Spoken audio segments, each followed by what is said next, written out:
मेरा नाम करण है और मैं शिमला में रहता हूँ। यह घटना मेरे साथ 3 साल पहले हुई थी, जब हमारी सर्दियों की छुट्टियां चल रही थीं और उस वक्त शिमला में बहुत सर्दियां पड़ रही थीं। इसलिए हम हमेशा हमारे घर को गर्म रखते थे। मेरे पिता हमेशा कहा करते थे, हम आग जलाने वाली लकड़ियों का ध्यान रखा करें कि वह कभी खत्म ना हो जाए। पर हम हमेशा आग जलाने के बाद गेम खेलने में बिजी हो जाते थे। ऐसे ही एक दिन सारी लकड़ियां खत्म हो गईं। इस बात से हमारे पिता काफी नाराज हुए और उन्होंने हमें सजा दी कि मैं और मेरी बड़ी बहन अभी रात में जाकर लकड़ियां ले आए। हमारे घर से सबसे पास की दुकान करीबन 2 किलोमीटर दूर थी। जब हम दुकान गए तो हमने देखा कि उस दुकान वाले का स्वभाव काफी ही अच्छा था।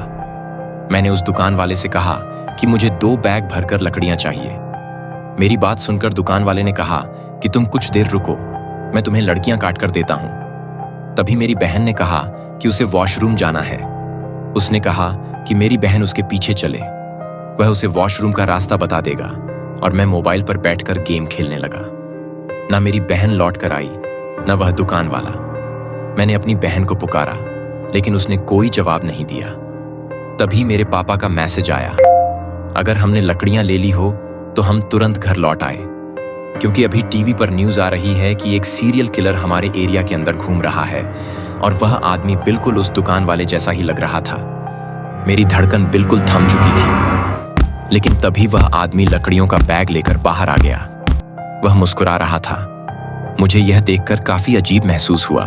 तब फिर उसने मुझसे कहा कि मेरी बहन मुझसे काफी दूर जा चुकी है और उसके कपड़े पर एक लाल धब्बा लगा हुआ था।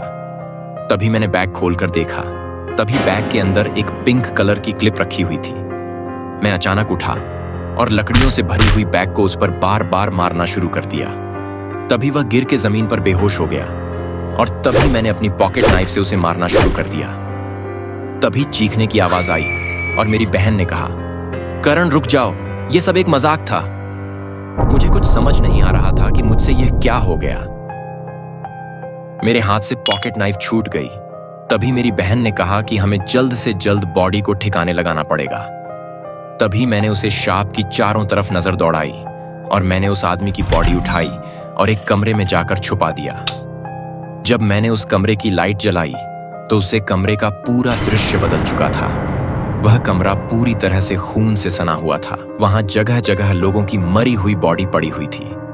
तभी मुझे समझ आए कि वह आदमी सही में एक सीरियल किलर था। हमने जल्दी से उसके बॉडी को एक कपड़े से ढका और भागकर अपने घर पहुंचे।